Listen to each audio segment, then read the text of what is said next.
Praise the Lord. Praise the Lord. Hallelujah. Hallelujah. মোৰ টেষ্টিমনি মই আপোনালোকৰ আগত ক'ব ওলাইছোঁ।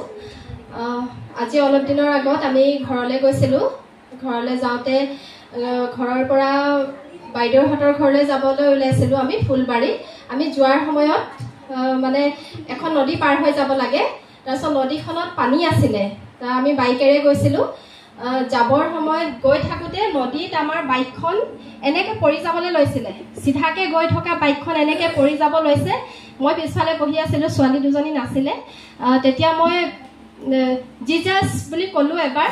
লগে লগে বাইকখন এনেকুৱা হৈ যোৱা বাইকখন লগে লগে উঠাই ঠেলি আমাক বামত উঠাই দিলে।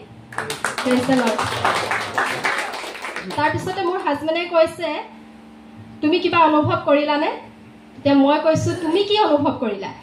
তেওঁ কৈছে, তুমি জিজাছ বুলি কোৱাৰ লগে লগে বাইকখন আমাৰ চিধা হৈ বামত একেবাৰে বামত উঠাই দিলে। পানীত নাই, আমি মাজতে এনেকুৱা হৈছিলোঁ, মানে অলপ দূৰ হয়, পানীখিনি পাৰ হ'ব লাগে। তো বাম আছে বুলি মানে পাৰ কৰি লৈ গ'ল। মাজতে এনেকুৱা হওঁতে ঈশ্বৰে আমাক ঠেলি পেলাই উঠাই দিলে। Praise the lord. ঈশ্বৰক বহুত ধন্যবাদ। সেইদিনাখনেই আমি তেওঁলোকৰ ঘৰৰ পৰা আমি ৰাতি ঘূৰি আহিছোঁ 10টামান বজাত ভাত খাই পেলাই।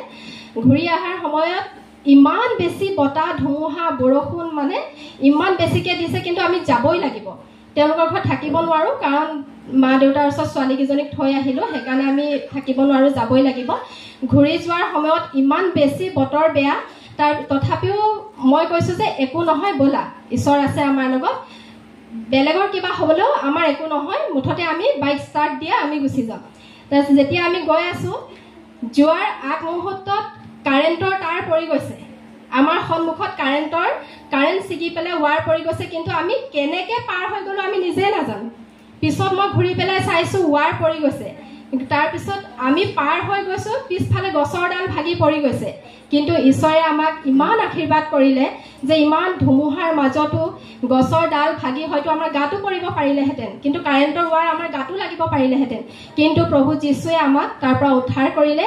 আৰু সেই আশীৰ্বাদ, সেই অনুগ্ৰহ আপোনালোকৰ আগত নোকোৱাকৈ মই নোৱাৰিলোঁ।